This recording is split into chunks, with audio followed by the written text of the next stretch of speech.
¿Cuántos directores pueden haber al mismo tiempo en un rodaje? En la inmensa mayoría de casos, solamente hay un director en el set. Hay sí algunos casos excepcionales de parejas de directores que han funcionado bien en la historia, como los hermanos Coen, los Safdie, pero más de 2 directores es imposible. No funciona, no funcionó y mucho menos han vuelto a trabajar juntos más de 2 directores al mismo tiempo.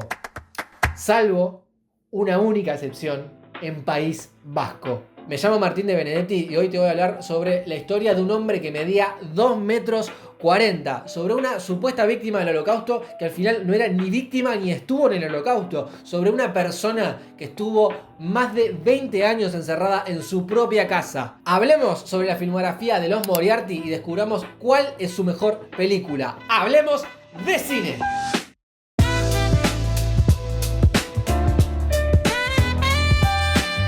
Moriarty es una productora muy particular. Se trata de 3 autores que se turnan para escribir y dirigir sus películas de forma colaborativa, en lugar de trabajar cada uno en su carrera en solitario. No solo son un caso único en la historia del cine, sino que además hacen películas extraordinarias. Marge, no voy a mentirte. Marge, no voy a mentirte.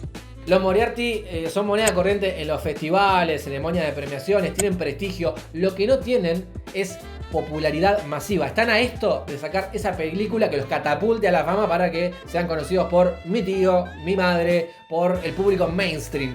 No te entendí lo que vos me dijiste. Esta historia empieza en el año 2001, en la provincia de Guipúzcoa, en el pueblo de Urnieta, a 20 minutos de San Sebastián. Allí, hace muchos años, existió un curso de cine en el Centro de Artes Escénicas Sarobe. En este lugar se conocerían 3 amigos de perfil bajo con ganas de contar historias. Cuando estaban en la lluvia de ideas para pensar cuál iba a ser el nombre de su productora, se acordaron de una serie animada que miraban de chiquitos, una serie de Miyazaki de Sherlock Holmes. Es que el villano tenía un nombre muy pegadizo. ¡Mire una carta! Querido Holmes, tengo a la señora Hudson, profesor Moriarty. No era una falsa alarma, sino una trampa de Moriarty. Pero ¿quiénes son estos 3 directores? Bueno, del primero del que te voy a hablar, porque se me canta el culo, es Aitor Arregui Galdós. Es un detective de lo más singular. El cine hace bien, la cultura hace bien. Ya, yo lo sé porque yo lo he vivido. Formar parte de esa gran narrativa, contando tu estrofita, pues a mí me da paz y me genera sentido. Como él no hay otro igual. Aitor venía de estudiar negocios en la Universidad de Mondragón y desde que tomó ese curso de cine comenzó ahí su carrera como director. Al principio filmaba cortos y dirigió 2 películas animadas, Gloop y Cristóbal Molón. Por algún motivo esas películas no están en la web de Moriarty. Amorcito, ¿no deberíamos descansar antes del lanzamiento? ¡Gran idea! Así te perderé de vista un rato. En este video me voy a dedicar a comentar las películas de ficción que hicieron. Pero antes te tengo que recomendar el auspiciante de hoy. No, ojalá, mentira.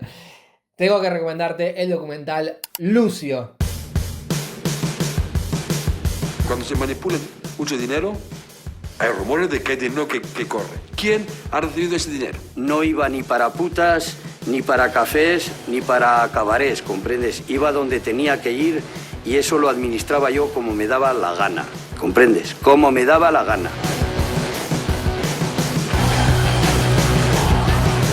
Si este documental fuese una producción de Netflix estrenada en el 2026, sería un éxito inaudito. Es la historia de un anarquista albanil que trabajó en secreto como falsificador de documentos. El tipo colaboró con movimientos armados, terroristas, delincuentes. Italianos, tupamaros, vascos, acción directa, garis. Yo no he visto a nadie que se haya enriquecido. A nadie. Le complicó el negocio a los más poderosos, los tuvo cara a cara y el final de la película te explota la cabeza. Si yo quisiera hacer una tier list de todas las películas de Moriarty, Lucio estaría bien arriba. Yo me levanté y dije, me cago en Dios, yo no soy ningún criminal, pero ustedes con los dólares no hacen más que corromper el mundo entero y son los provocadores de todas las guerras. Después de este documental que hicieron para la 2, los Moriarty comenzaron a dedicarse a filmar películas de ficción. La primera película que estrenaron en el 2010 se llamó En 80 días.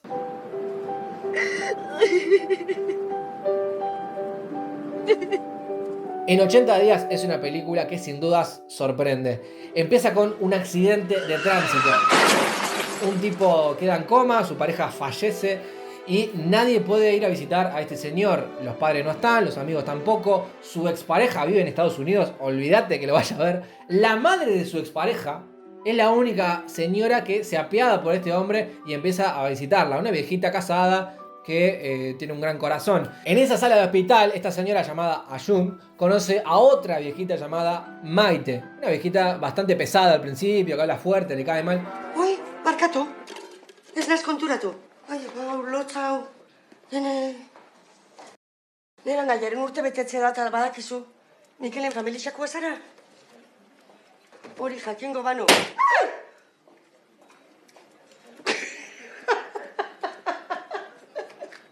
Pero con el tiempo empiezan a hablar, se empiezan a llevar bien, se hacen amigas, van a tomar un café y comienza una relación muy linda. Ayun no le cuenta nada de esto a su marido y la verdad que empezás a sentirte muy bien por ella, porque te das cuenta de que es una relación muy sana. Las querés mucho a estas dos personajes. Y en la mitad de la película tenés una gran sorpresa. Es que en 80 días es la mejor película de amor imposible que haya visto en mi vida, por lo menos yo. Mejor que Titanic, mejor que La La Land, mejor que Los Puentes de Madison, es Laurogei Egunean en euskera. Es una película en donde los simples gestos cuentan mucho más que las palabras, en donde una escena tan simple como esta señora cocinándole una tortilla de patatas a su esposo cobra una dimensión abismal, te pega fuerte en el pecho si sabes todo el contexto, si ves todo lo que pasó antes de esa escena.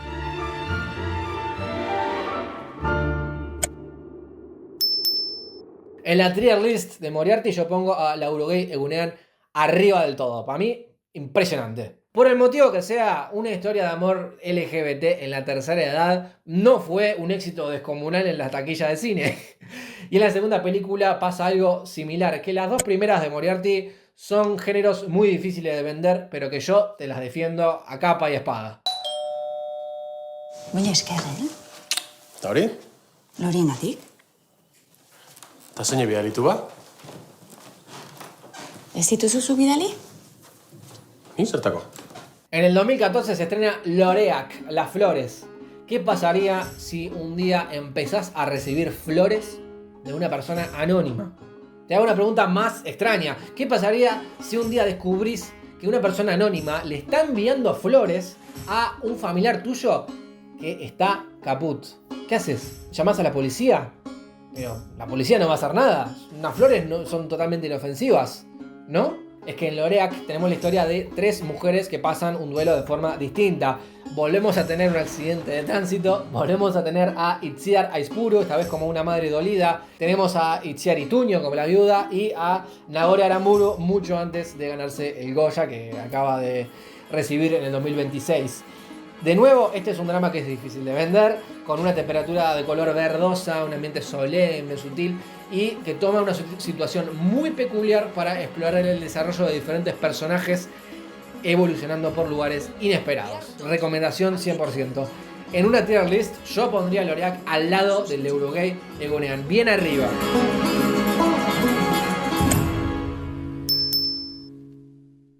Ahora es momento de hablar del siguiente director de Moriarty, John Garanyo. Yo me acuerdo, es que no se me va a olvidar nunca en la vida, de repente me para una señora y me dice, oye, era justo cuando Loreak había sido preseleccionada para los Oscar. Oye, felicidades por lo de Loreak y tal, qué pasada, qué bueno para el cine en euskera, para la cultura vasca y tal. Y yo, pues eskerrik asko, muchas gracias, tal. Y me dice, eso sí, la película me pareció un rollo. Después de estudiar periodismo y publicidad en la Universidad de País Vasco, John también empezó en el mundo del cine con Moriarty. Dirigió cortometrajes, codirigió las 2 que te acabo de mencionar y fue el que propuso la idea de Handia. Soldaduak. Bitako bat gukin etorikoa. Aukeratu zuk zein izango.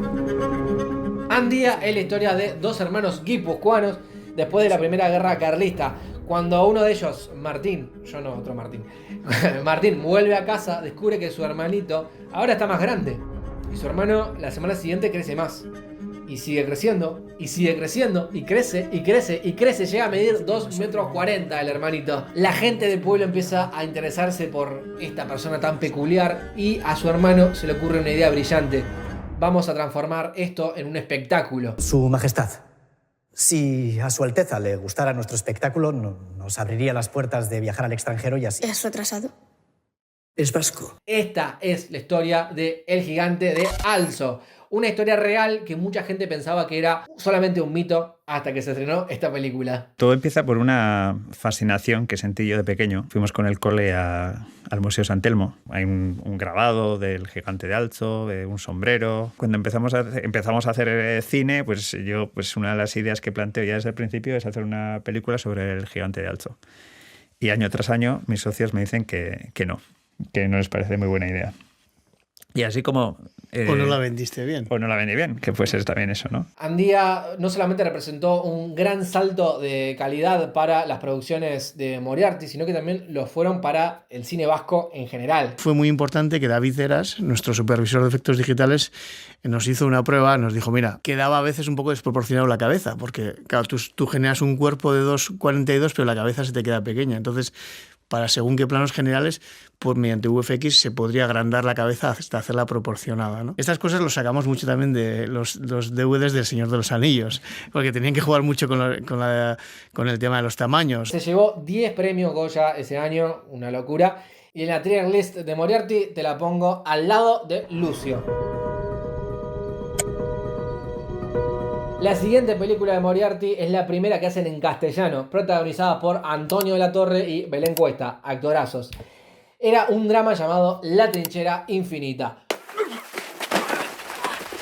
¡Aquí!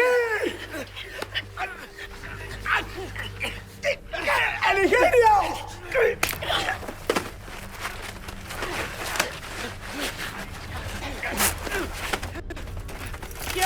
¡Quieto! Los primeros 15 minutos de esta película son una puta locura. Es una secuencia de acción adrenalínica, sanguinaria, violenta. Me hace acordar a Rescatando al Soldado Ryan, por supuesto.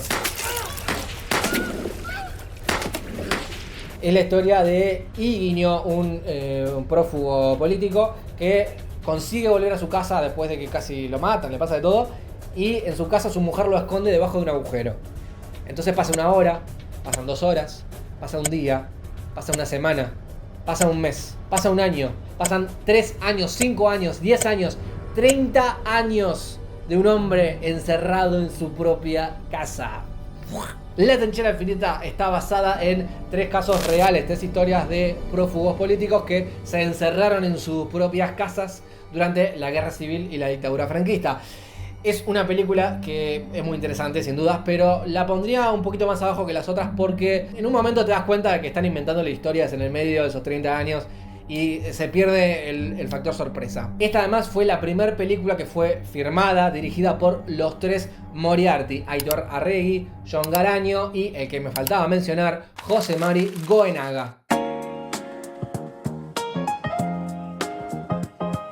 Esta secuencia tiene lugar cuando el hijo vuelve del cuartel. El hijo muestra sus dudas sobre lo que pudo haber hecho su padre cuando la guerra civil o antes. Nosotros, en cierta forma, siempre decimos que nos identificamos en ese momento y creemos que el espectador también con el personaje de Emilio Palacios, ¿no? En el sentido de que a veces cuando hablamos de la guerra civil, etcétera, sabemos cosas, pero tenemos la sensación siempre de que se nos escapa algo, ¿no? Yo lo que estoy es harto. Porque si tengo que protegerlo a usted, lo mínimo que me merezco es saber quién es y qué es lo que ha hecho. Lo que no es ni medio normal es que después de 30 años siga ahí, si es verdad que no ha hecho nada. José Mari también venía de otro ámbito que no tenía nada que ver con el audiovisual. Este hombre era licenciado en empresariales en San Sebastián. O sea que de los 3 de Moriarty venían de ámbitos que no tenían nada que ver con el mundo artístico. Los 3 Moriarty dirigieron juntos en La Trinchera Infinita y lo volverían a hacer en una serie estrenada 5 años después llamada Cristóbal Balenciaga. Para mi gusto, lo más regular que han hecho. Lo siento mucho, Marge, no voy a mentirte. Marge, no voy a mentirte. El cuerpo de una mujer, un trozo de tela y las puntadas justas para sujetarlo todo. Lo que quiero es coser. A A mí esta serie no me convenció del todo. A ver, es cierto que Alberto San Juan hace un excelente papel como protagonista, pero la verdad que toda la trama principal de Balenciaga, que tiene problemas de financiamiento, es un poco aburrida. Confiamos mucho en la discreción de la casa Balenciaga. Nos gustaría mantener en secreto el vestido hasta el último momento. Por descontado. No sé si sabremos hacer vestidos, pero de discreción sabemos un rato. Se nota que no hay mucho presupuesto. Querían hacer algo como The Crown o los Bridgerton, algo elevado, extravagante, elegante. Y nada, la serie visualmente es apenas aceptable. Hay mucha localización en el interior. No hay ningún plano o secuencia que llame mucho la atención. Entonces, bueno, la serie es entretenida, pero a mí no me gustó mucho, como podrán ver. Me da miedo lo que se diga de mí cuando yo no esté. Unos meses después de Balenciaga llegaría el siguiente proyecto de Moriarty, que esta sí me encantó. Marco, la verdad inventada. Bueno, esto está basado en un caso real. Es la historia de Enric Marco, el ex secretario general de la CNT. El meu nom és Enric Marco Batlle, però quan vaig entrar al camp de concentració de Flossenburg no vaig ser mai més l'Enric. A partir d'aquell moment vaig ser el número 6448. En los años 90, Marco era una figura carismática que estaba preparando el acto de los 60 años de liberación de los campos, que iba a venir el presidente de España a visitarlos, una locura. Pero todo este castillo de naipes empieza a tambalearse cuando un periodista empieza a preguntarse y a encontrar fallas en la historia de Marco. Es que Marco nunca estuvo preso en el Holocausto. Enric, ¿estuviste en Flossenburg? Otra vez con eso, por favor, se he dicho 1000 veces. ¿Puedes aportar pruebas reales de que estuviste en Flossenburg? Los Moriarty te cuentan en esta película cómo comenzó con su gran mentira, todo lo que hizo para que no se sepa la verdad hasta las últimas consecuencias, y cuando finalmente todo el mundo sabía que él era un impostor, Marco, con su ego gigantesco, seguía saliendo en televisión defendiendo su orgullo. Y tal vez sea todavía más divertido el hecho de que el propio Marco embaucó a los Moriarty. Resulta que un año antes de que los Moriarty hayan sacado el documental de Lucio, que ya les conté, en el año 2006, los Moriarty se estaban juntando con Marco para crear un documental sobre él. Pero este tipo los cagó, se fue para Alemania, filmó otro documental con otra productora sin comentarles. Salió Ich bin Enric Marco. Em sentia que jo també era un supervivent, que era i que he sigut un supervivent. Segueixo sent un supervivent de la barbària nazi. Segueixo sent un supervivent, per tant, sí, han canviat altres coses i que naturalment no tenen justificació i que els meus companys tots hagin sentit trist perquè no era dels seus. I com és que no era un dels seus? Com s'atreveix algú a dir que no era dels seus? Únicament perquè no estava en un camp de concentració, únicament per això. Un poco nos olvidamos de hacer un documental hasta que él luego vuelve a nuestras vidas, en el Festival de San Sebastián precisamente. No se quedó satisfecho con el documental que hicieron los otros y quién Enric Marco. Y bueno, su idea era que retomásemos la idea de hacer ese documental. Hacen las paces, retoman el proyecto, los Moriarty graban entrevistas de 15 horas en 3 jornadas distintas y Marco los vuelve a cagar y se va con un escritor en Barcelona para escribir un libro sobre él. Los Moriarty, ya cansados entonces, deciden crear una ficción sin la participación del propio Marco y con la interpretación de Eduard Fernández. El personaje de Marco tiene una horquilla de edad de entre los 48 y 49 años hasta los 94 o 5 años. Me he cogido muchos kilos, a ver cómo me los quito ahora. En la tier list, la película de Marco ya la pondría de la mano con Andía y Lucio. Y ahora llega el turno de hablar de la última película que han estrenado los Moriarty hasta la fecha actual. Estoy hablando de Más Palomas. Esta película del 2025, de la que ya hablé hace muy poquito en este canal de YouTube, porque estuvo nominada a los premios Goya, pero ahora les voy a encontrar una vuelta para contarte otras cositas. Hitz egidazu, zutaz, Vicente. Nitaz, ze jakin nahi duzu. Urteak zeramatzan Kanarietan bizitzen. Ritmo motelekoa zara. Jarri jazu 40 urteko mutil puska bat, ritmo motelekoa nahi zen. Vicente, baldago, jakin beharko genuken beste ezer.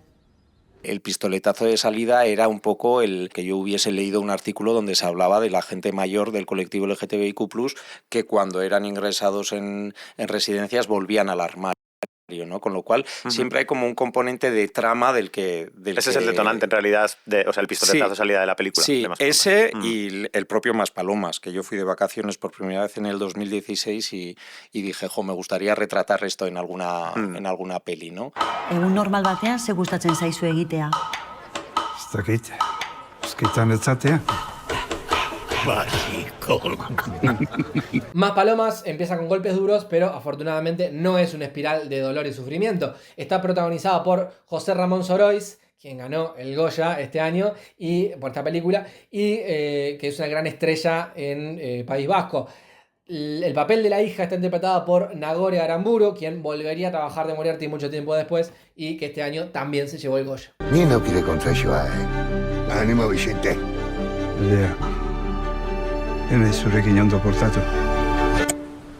En mi tier list, Maspalomas empata y va de la mano con Marco, Andía y Lucio. Y este es el resultado de mi tier list. En los 2 lugares de arriba del todo pongo Laurogei Egunean y Loreak con un sólido 10. Hay varios que están con 8 puntos. Hay uno que es un 7 y lo peor que han hecho para mí es un 6. O sea, es un promedio que para mí está excelente. Hay muchos directores consagradísimos que a veces te sacan una película formidable y después una que mejor no. Los Moriarty no. Los Moriarty son un sello de calidad. Cualquier película que saquen hasta ahora son todas muy buenas.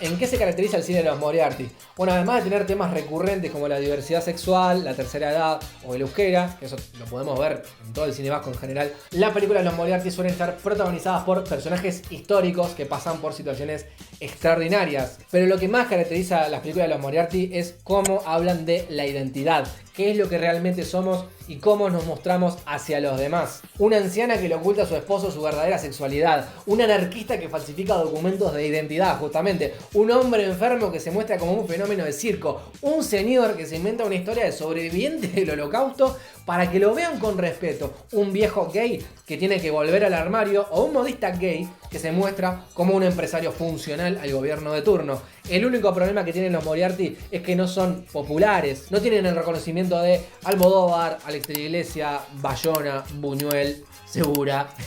A ellos no les interesa ser famosos, no les interesa pelear por el ego de cada uno. Son 3 amigos de perfil bajo que les gusta contar historias y lo hacen muy bien. Y hasta aquí el video de hoy. Muchísimas gracias por ver, gurí. Yo sé que fue larguísimo. Comentar, suscribirse, compartir, dar like. Todo eso me ayuda a mover el algoritmo y que estos videos uruguayos sean vistos por más gente. Muchas gracias por ver. Me llamo Martín de Benedetti y nos vemos en la próxima.